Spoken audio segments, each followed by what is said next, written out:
I'm going to introduce Dr. Burgoyne, and she'll take the stage, and then I'm also going to introduce the person who will be introducing Dr. Maté. So I know you're thinking, that's a lot of introductions, but I promise it'll go fast. Dr. Nancy Burgoyne is a friend and a colleague and the Chief Clinical Officer at the Family Institute at Northwestern University. She's a faculty member in the Master of Science in Marriage and Family Therapy program, a licensed clinical psychologist and a family therapist who abides by the scientist-practitioner model. She has more than 30 years of experience providing direct service to clients and more than 20 years of training, leading, and learning alongside her fellow clinicians. Nancy, if you could come take the stage for us.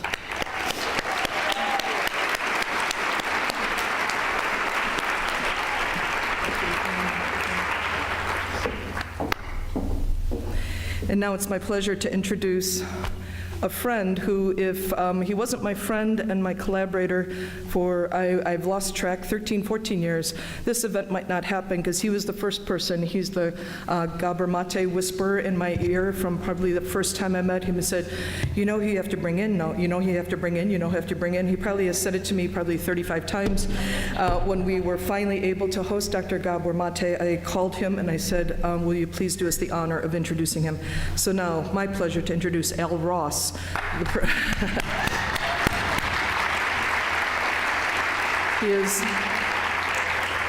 Al is a licensed clinical social worker and certified substance abuse counselor, an adjunct faculty member at Loyola University in the Graduate School of Social Work. He teaches substance abuse treatment at the Institute for Clinical Social Work, and currently he teaches trauma-informed social work practice at the Erickson Institute. He is also the Senior Director of Clinical Practice at the Juvenile Protection Association, a school-based trauma-informed psychotherapy program for children and their families living in communities located on the west and south sides of Chicago. It is my deep pleasure and honor to introduce to you Al Ross.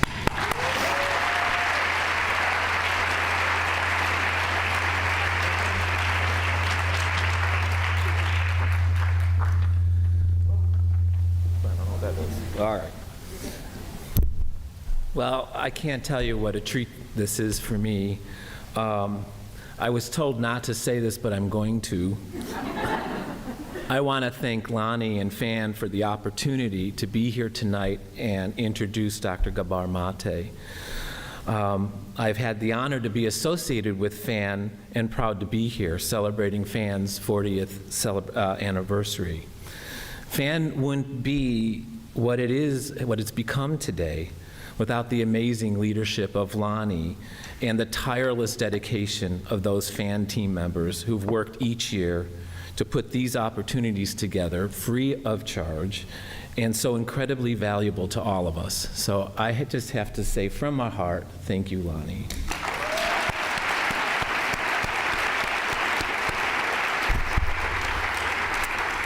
It wasn't until in the realm of Hungry Ghosts that I found words for my feelings of discontent, frustration, and hopelessness in my practice as a substance abuse counselor.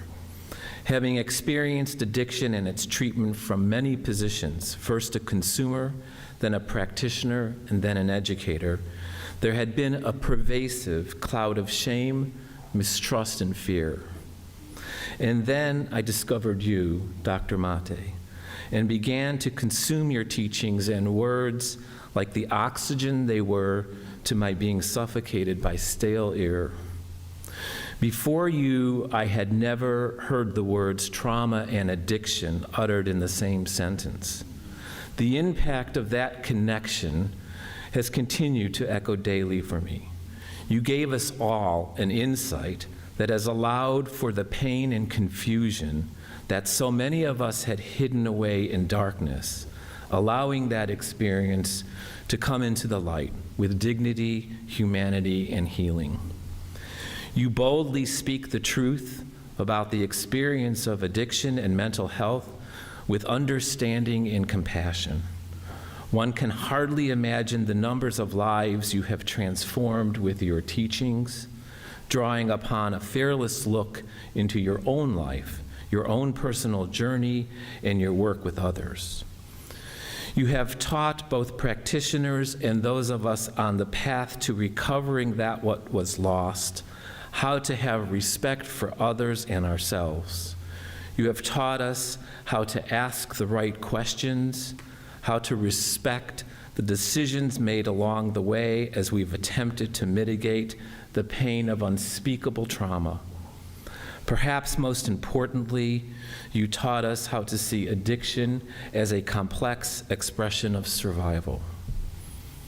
With a deep, heartfelt, and profound sense of gratitude, I am honored to invite Dr. Gabor Maté to the stage to help us learn and be inspired by his words and his teaching and his immense compassion and wisdom. Thank you.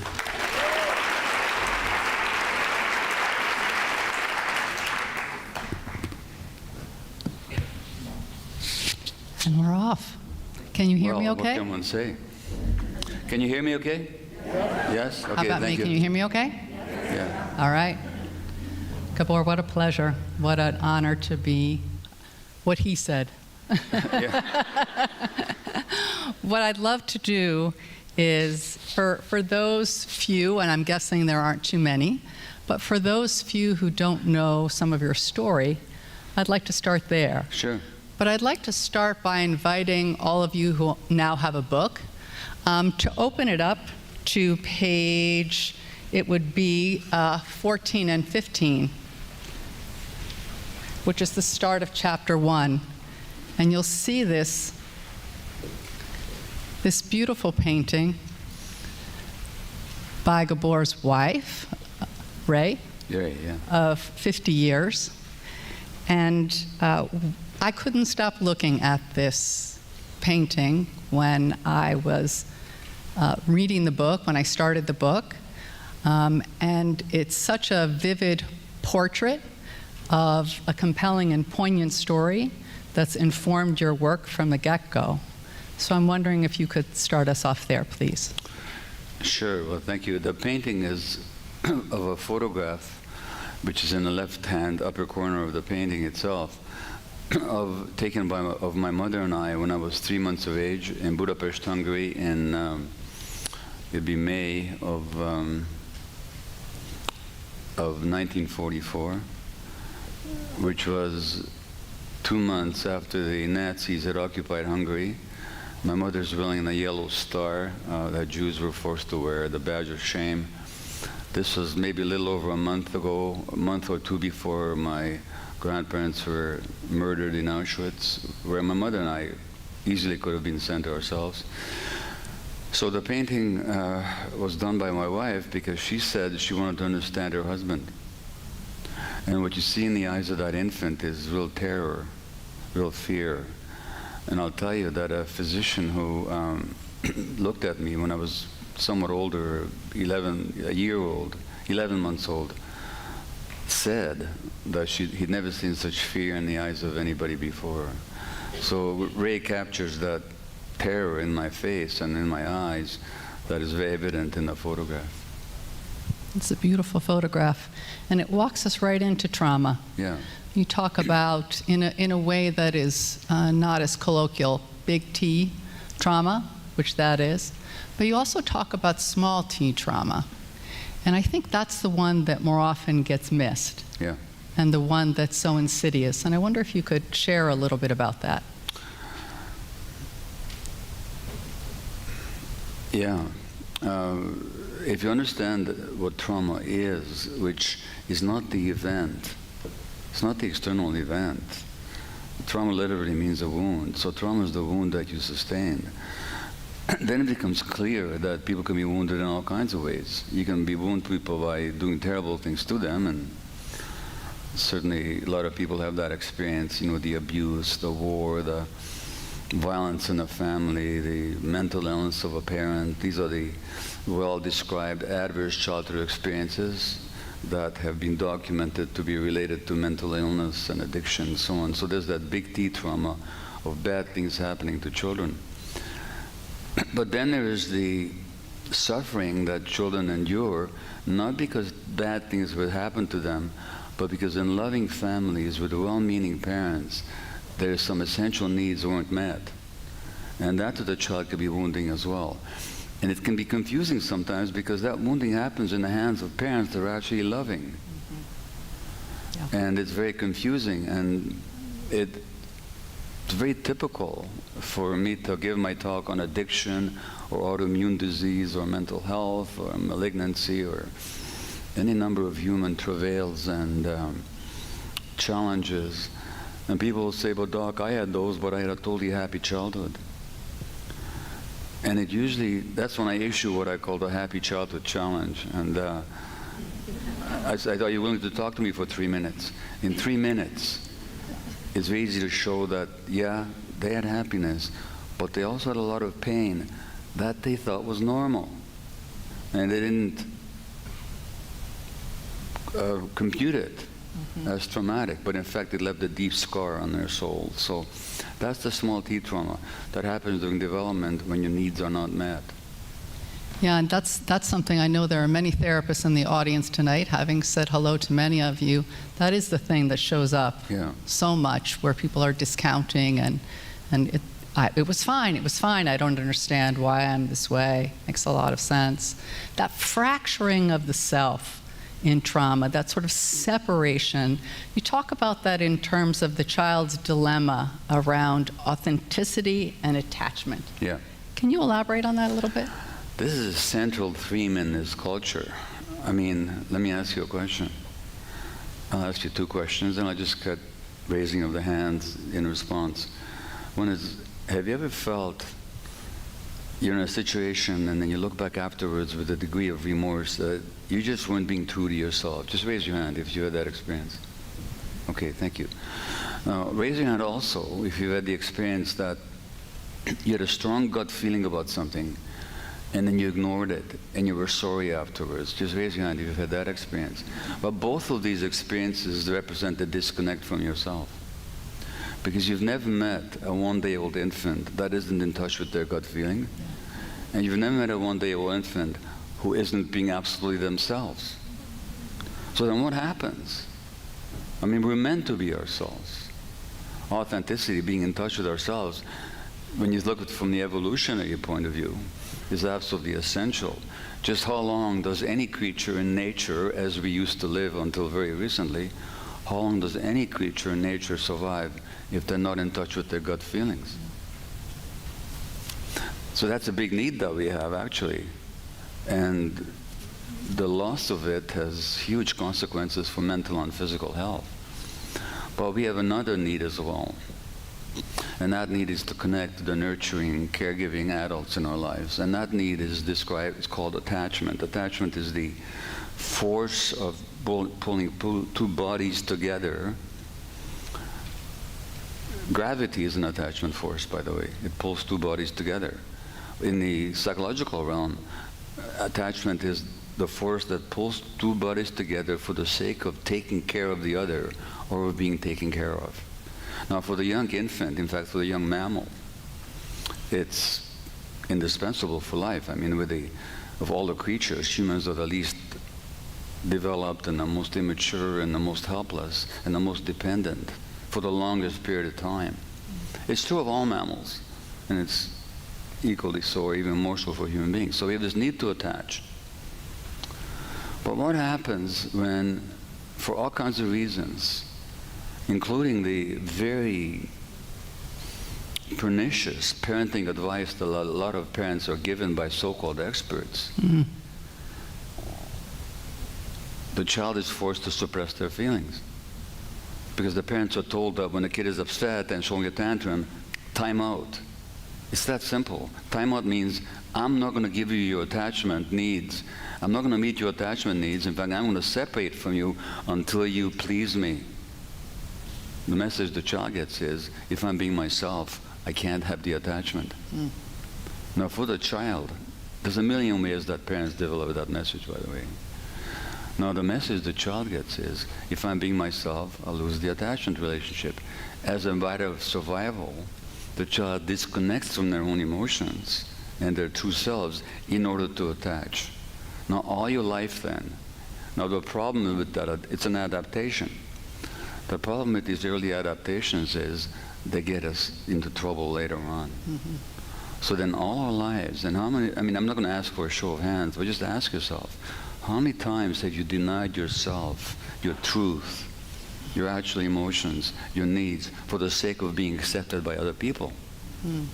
And then you get a culture that judges you purely on externals. How you look, how you function, how nice you are to people, how willing you are to conform.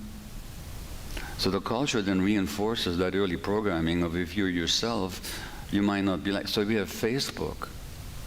Facebook. Think of the name, Facebook. You're presenting a face, but not your real face, for God's sakes. You're concocting an image, and then people will like you, and they'll be your friends, if you present the right face. So that we have a culture that reinforces inauthenticity. The problem is, as I make the case, that carries a cost in disease, physical illness, and mental illness as well. And it's not anybody's fault. It's simply an adaptation. We lose touch with our authenticity for the sake of acceptance. Yeah, it's interesting when you say it's not nobody's fault, because when we talk about trauma, we start looking for somebody to blame.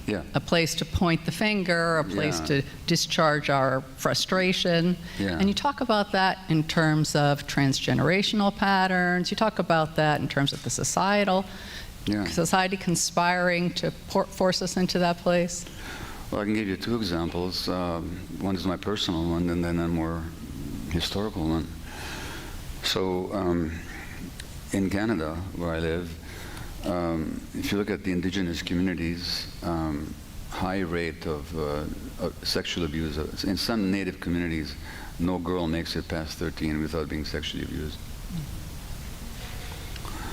They have the highest suicide rate, mental illness, addiction rate, incarceration rate.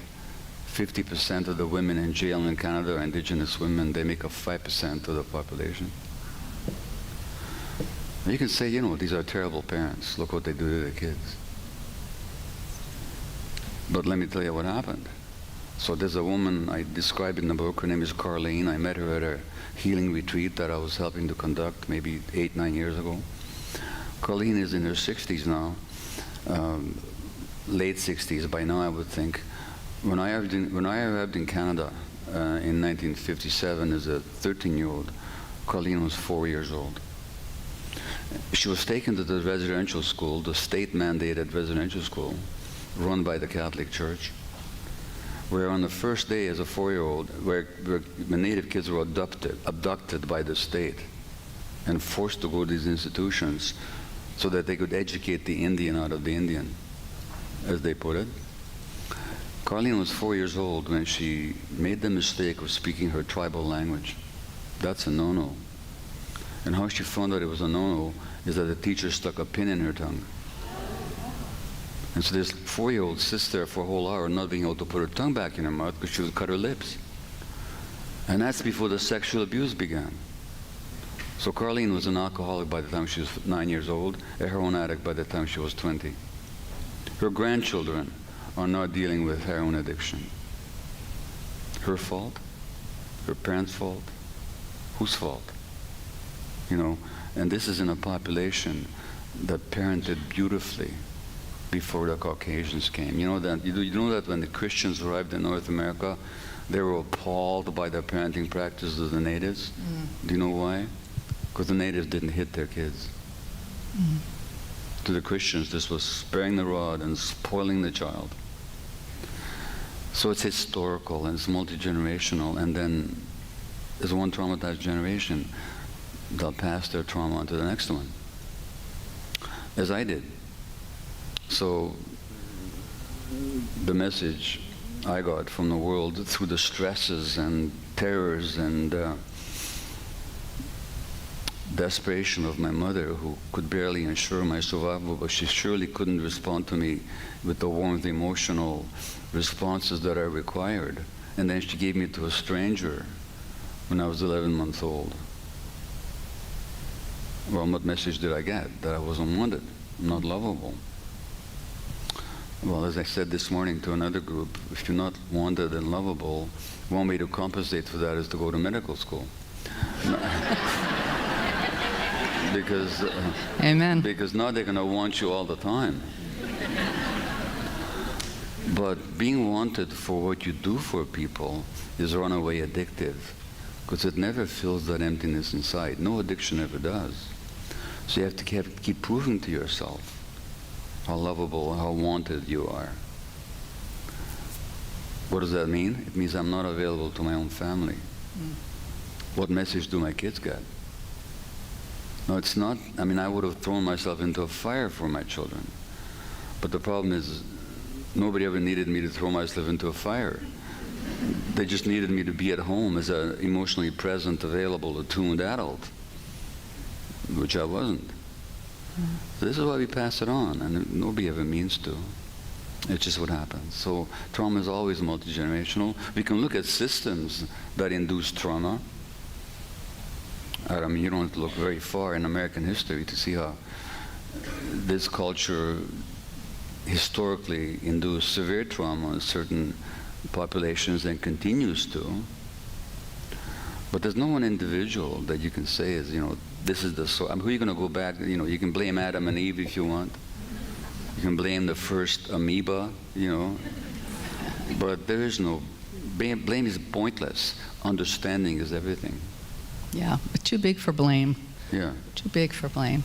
Yeah. So trauma is pervasive, and so is stress. And in the book, you have 45 pages of references tracking the literature around the links of between stress and illness and the impact on our physiology. And I think that with the significant rise in chronic illnesses that we see, we're sort of connecting those dots a little bit more. Can you talk about that a bit, please? Sure. Those 45 pages or more references, by the way, are just the tip of the iceberg. I mean, this is a long book. It's 500 pages of reading plus index and so on. But when I first finished, my son and I first finished writing it, it was double its length, because I just wanted to prove everything, and there's so much, literally, I'm not exaggerating. I collected 25,000 articles in the research for this book. Then I had to decide which few would I choose. But there's that much literature showing the relationship between stress and illness and emotional stress, the mind-body unity, the impact of trauma, which is largely ignored by the medical profession, by the way. But the New York Times finally discovered the wheel 2 days ago. They invented the wheel, because they had an article on mental illness, and this is what they said, astonishing, that we used to think of mental health as an individual problem, but actually it's a social problem to do with the economy and the whole culture and so on. I mean, they could have been quoting my book. They stole your line. But they didn't, but they could have, I said, oh, great, they finally discovered it. And I tell you, to this day, the New York Times has never had an article linking trauma and addiction. Not once. 6 months ago, there was an article in the New York Times. Again, they invented the wheel. They, by the way, the bestsellers list, it won't be this weekend, it'll be the following weekend. They're sort of a week and a half ahead of the printing. Just doing it disappointed or this weekend, it'll be in the following weekend. But they had an article about that new studies show that women's emotional states, and particularly if they're depressed, that affects their prognosis of surviving breast cancer. Brilliant. Eureka. I first wrote about that 20 years ago now, but never mind me. In 1870 or so, there was an American surgeon called James Paget, who says that the link between moods and low moods and cancer in women is so clear that nobody can deny it. 150 years later, the New York Times discovered this study. So that in 1938, a very revered lecturer or professor, physician at Harvard University Medical School, came from Hungary, like me. His name was Soma Weiss. And he said in a lecture to a medical school class that was published in the Journal of the American Medical Association that emotional factors or at least as important in the causation of illness as physical ones, and must be at least as important in the treatment of them. So this is from the Journal of the American Medical Association. This is at Harvard. Here's the joke. Annually at Harvard, they still have a day named after Semmelweis. He was that respected. But 4 years ago, I was speaking to a psychiatrist at Harvard who says, to this day, to talk about mind-body medicine at Harvard is to risk your career. That's changing, he said. But it's still difficult. You know how difficult it is? I wrote this book called When the Body Says No back in 2003 about the mind-body unity in health and illness. There's a rheumatologist at UCLA who read the book, totally changed her practice, started asking her patients about, there's so much literature on autoimmune disease and trauma and stress. It's not even vaguely controversial as far as I'm concerned. And she read that book and she changed her practice. And all of a sudden she found she could get people off her medications by dealing with their emotional issues, by teaching them about the stresses that they were taking on in their lives. By the way, I could go on forever. How do we treat most conditions? Inflammations of the gut, of the nervous system, of the skin, of the joints, of the connective tissue. Anybody can tell me how do we treat them? Steroids. What are steroids? Stress hormones. You think we might ask ourselves, gosh, we're treating everything with stress hormones. Is it possible that this condition has maybe something to do with stress? Seems like an obvious question. But this rheumatologist was interviewed for my book, telling me about her success.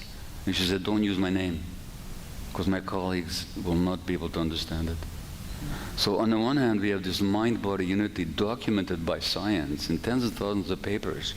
And physicians, insightful physicians, have been talking about it for at least 150 years. And it's completely ignored in medical practice. It's almost surreal. Yeah, it's astonishing. Yeah. Well, and one of the places, if we're talking about stress and the impact of stress, the disparate health outcomes for women, for people of color, you borrowed Dr. Kenneth Hardy's phrase, the assaulted sense of self, to point to this, one of these most insidious, harmful effects of racism, which is internalized racism. Yeah, it's the... You talk about it physically getting under the skin. Dr. Hardy talked about it in terms of racism. It's absolutely true. But this assaulted sense of self, where you basically take on another person's view of yourself. So you disconnect from yourself. So people who are traumatized in general take on the other person's view of themselves. They lose their own sense of themselves.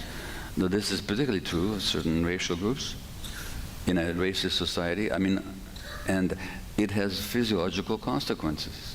So just last week there was a study that came out and said that racism affects the immune system and the nervous system and hormonal apparatus, obviously, immediately. Now in this book I document the long-term effects of all that, which is why if you look at, say, for example, the certain markers of inflammation, they're much higher in people of color than they are in many Caucasians, strictly because of racism, nothing to do with genetics. And inflammation, of course, is a risk factor for illness. So in Canada, again, to look at our indigenous population, where we used to have no rheumatoid arthritis whatsoever, none. Now an indigenous woman has 6 times the rate of rheumatoid arthritis than that of anybody else. And people of color, and particularly women of color, have much higher rates of autoimmune disease. Again, nothing to do with genetics, everything had to do with stress of that assaulted sense of self. So that as to why women, as opposed to my women of any social class, particularly minority women, but not only, it's intersectional, isn't it? If you're a person of color and a woman, you can have more risk. Why women? Why do women have 70–80% of autoimmune disease? Rheumatoid arthritis, lupus, scleroderma, chronic fatigue, fibromyalgia, and so on. This is a big medical mystery. We're tearing our hair out and scratching our heads, what's going on here? And people come up with all these fancy theories. It's so obvious. The more stress you're under, the more likely the immune system is going to turn against you for physiological reasons that are very easy to trace. Now, why are women under more stress? A little fact. In the 1930s, the gender ratio of multiple sclerosis was about 1:1. You know what it is now? 3 women to every man. Which immediately proves, A, it's not genetic. Genes don't change in 80 years. Number one, it's not the climate or the diet, because that hasn't changed more for one gender than the other. What has changed is outlined in the headline of a New York Times article, which I borrowed for a chapter of my book. It's called Society's Shock Absorbers. During COVID, it was found that women take on the stresses of their families and their spouses, and they feel guilty if they're not able to ameliorate the stresses of their spouses or their families. They feel guilty. Why? Because under the patriarchy, they're given the role of being society's shock absorbers. They take on the stress of all the relationships that they're in. Now, that's been a traditional role of women under the patriarchy. But now, because of 2 factors, one is just a natural desire of women to be out there in the workforce. That's, the women's feminist movement, one of its achievements. But also because of economic pressure, because 2 people now have to work to make the same living that one person can provide some decades ago. A lot of women are out there not because they're trying to manifest their talents, but simply because they have to go to work to support their families. So in the States, 25% of women have to go back to work within 2 weeks of giving birth, which amounts to a massive abandonment of our babies. They're not doing that because they just want to express themselves through the creativity of work. They're going because economically they can't afford not to do so. That would be okay. Women going out there into the workforce, whether because of for self-manifestation or because of economic necessity, might be okay if at the same time the other role of absorbing the stress was shared by the genders, but it isn't. They still have that role. And so now you double the stress, and what's happened is we're far less united and communal than we used to be. There's far less mutual support. There's far more isolation. There's a loneliness epidemic in this country. Not just in this country, in the globalized capitalist world. Britain had to appoint a minister for loneliness, for God's sakes. So more stress, more isolation, less support, triple the rate of multiple sclerosis, which the person who first described multiple sclerosis was a French physician in 1870 or 1865, I don't know when, Jean-Marie Charcot, and he said, this is a stress-driven disease. But do you think if you go to a neurologist, let me ask you this question here now. If you've been to, in the last 5 years, if you've been to a neurologist, a dermatologist, a cardiologist, a rheumatologist, an immunologist, any kind of an ologist, just raise your hand, okay? Great. Now, raise your hand again if they ask you about childhood trauma. Yeah? Raise your hand again if they ask you about stress in your life. Very few people, relatively speaking.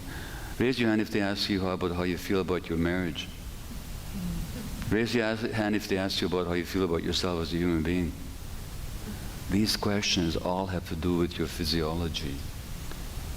So, on the one hand, we have this increased stress. On the other hand, we have less support. That's why we have the rising tide of chronic illnesses.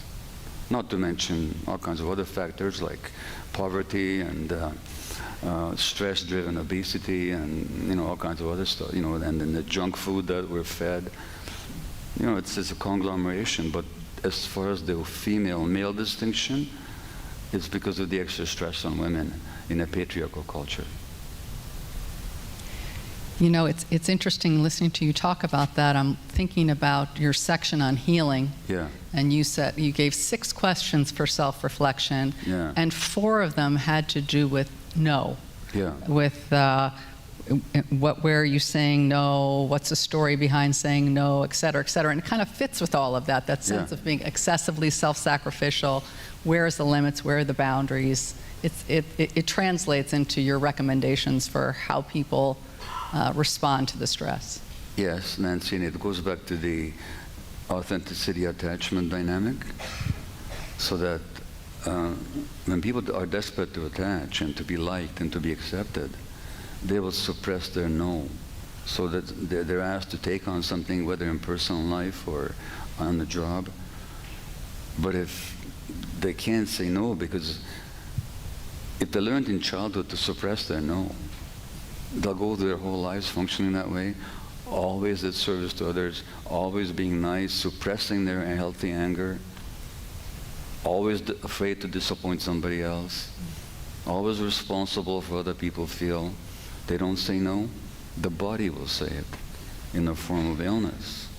And so it's this choice, they keep choosing attachment, not realizing, because nobody's ever pointed it out to them, that in childhood they had no choice. They had to choose attachment, but now maybe they no longer need to. So this exercise is designed to help people find their no. And that no is simply a boundary defense. And if they find that, their mental health and their physical health often improves. Guess what? For no surprising reason. So that's why we put that exercise in the book. Yeah, it's fascinating, and it plays out interpersonally, which makes it so much more complex, right? Because then you're saying that to someone, and it's that sets in motion something between you, which I think is challenging. I tell you, there was a study, I think it was in Massachusetts. They looked at 2,000 women over 10 years. They found that those women who are unhappily married but didn't express their feelings were 4 times as likely to die in 10 years as those women who are also unhappily married, but they did talk about their feelings. We're not talking trivialities here. Well, that's part of what's so astonishing. Yeah. And you've been pointing to this all along, but you really tackle this notion of toxic culture in this book more pointedly than you have in your prior books. What do you mean when you say toxic culture? Yeah, so again, the metaphor, well, actually it was Tom Hartman, who's I think he's a psychologist and also a podcaster and an author, and he says that a culture can be nourishing or toxic. Now, very literally, in a laboratory, we culture microorganisms, don't we? We put them into a broth that'll support their growth and proliferation. So if those microbes thrive and proliferate, we can say it's a healthy, nourishing culture. But if that broth was such that the microbes started dying off or started showing pathology, you'd call it a toxic culture. Now, what are you going to call a culture where 50% of adults, 70% of adults are at least on one medication? What do you call a culture in which 40% of adults are on 2 medications? What do you call a culture where, according to the New York Times headline article 3 weeks ago, there was about a teenager who was on 10 different psychiatric medications? It's insanity. And this is very common. What do you call a culture where more and more kids are getting diagnosed with ADHD, depression, anxiety, where there's these anguished articles in the New Yorker and the New York Times in the last 6 months about this mysterious rising tide in childhood suicides? Nothing mysterious. The culture is toxic.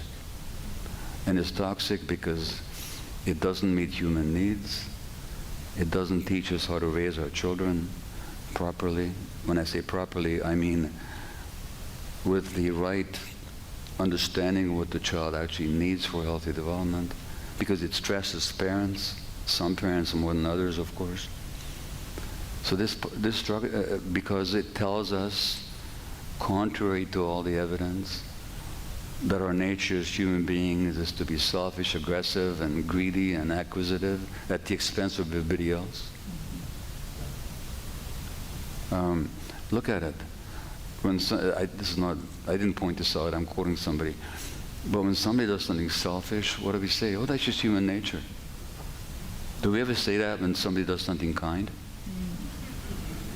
And yet, if you ask yourself, in your body, when do you feel more at ease? When do you feel more relaxed? When do you feel an easing of tension?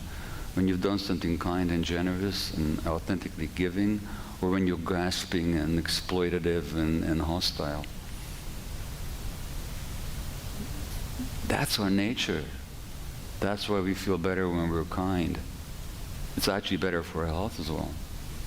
So when you live in a culture that tells you that the opposite is our nature, and its institutions and economic practices and political culture reflects that false view of human nature, you got a toxic culture with all the effects that we're seeing these days.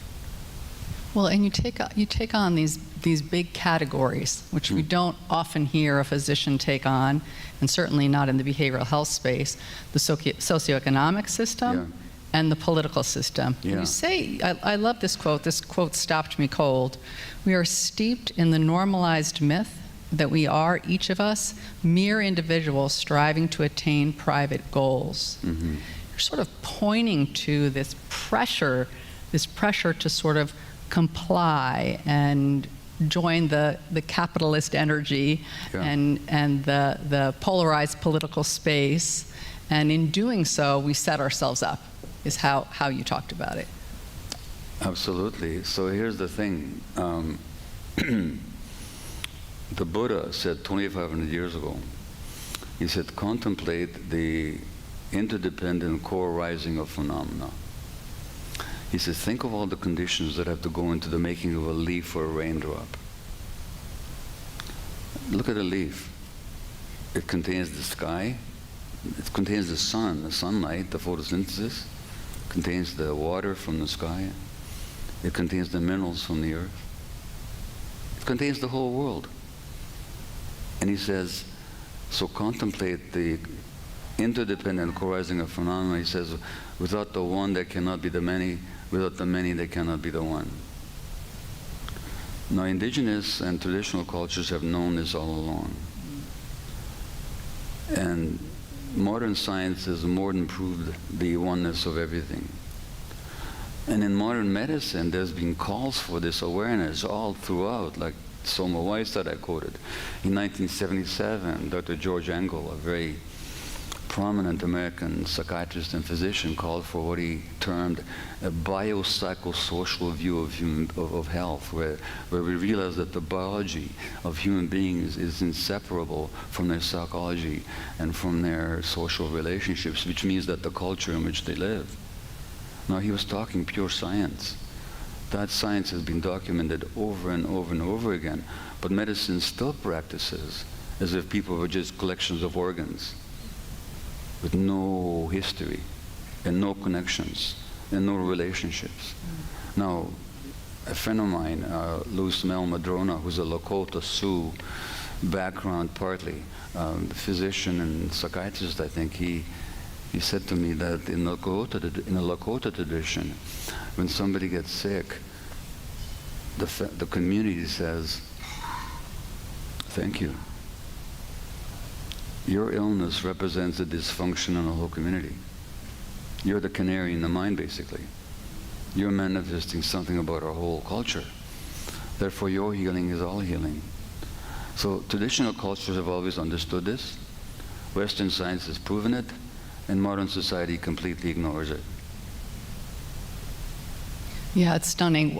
I'm struck by, we can't deny, if we're talking strictly about behavioral health, right? Yeah. There's a rising incidence of all kinds of illness, but we have these astonishing numbers of increases in depression and anxiety across the lifespan, and it's really stunning. And it makes me think about this distinction potentially between a crisis in mental health or a crisis in a system that's giving rise to mental health problems, right? It seems like you're turning it a little bit on its head, stepping away from the medicalization of behavioral health problems. Well, so first of all, what we call mental diseases or mental illnesses very often begin as adaptations. So we talk about post-traumatic stress disorder. By the way, talk about mind-body unity. Women with post-traumatic stress disorder, the more severe it is, the more their risk of ovarian cancer goes up.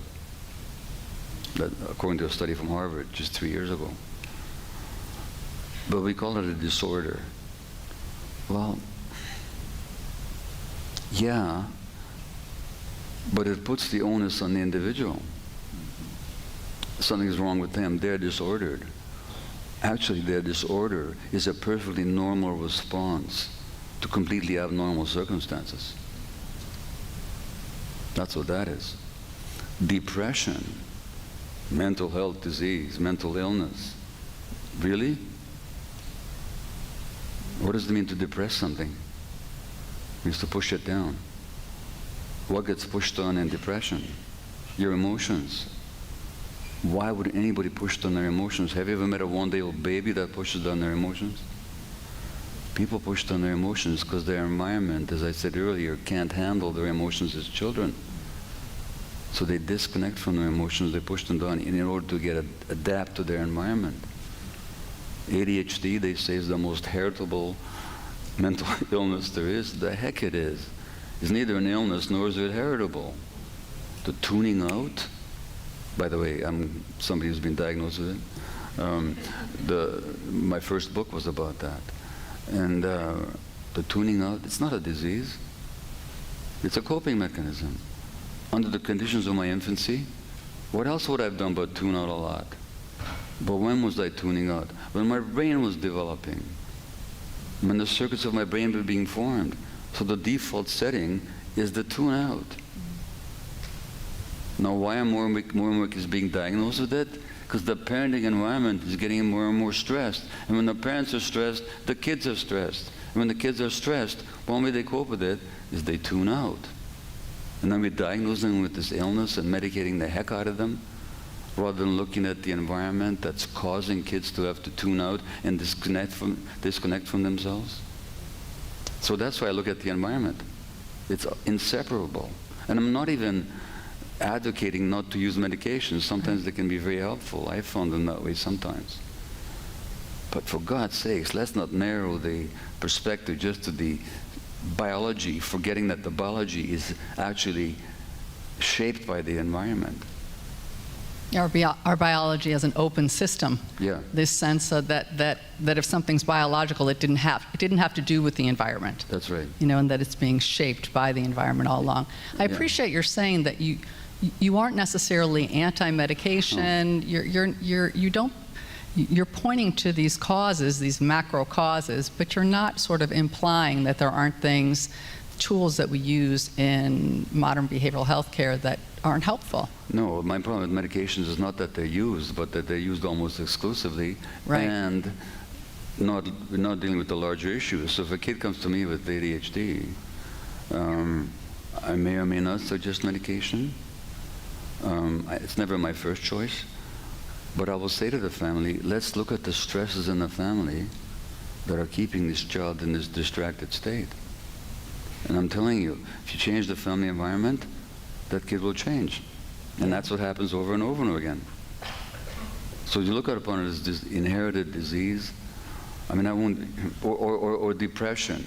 You know, people still believe this story that depression is caused by lack of serotonin in the brain.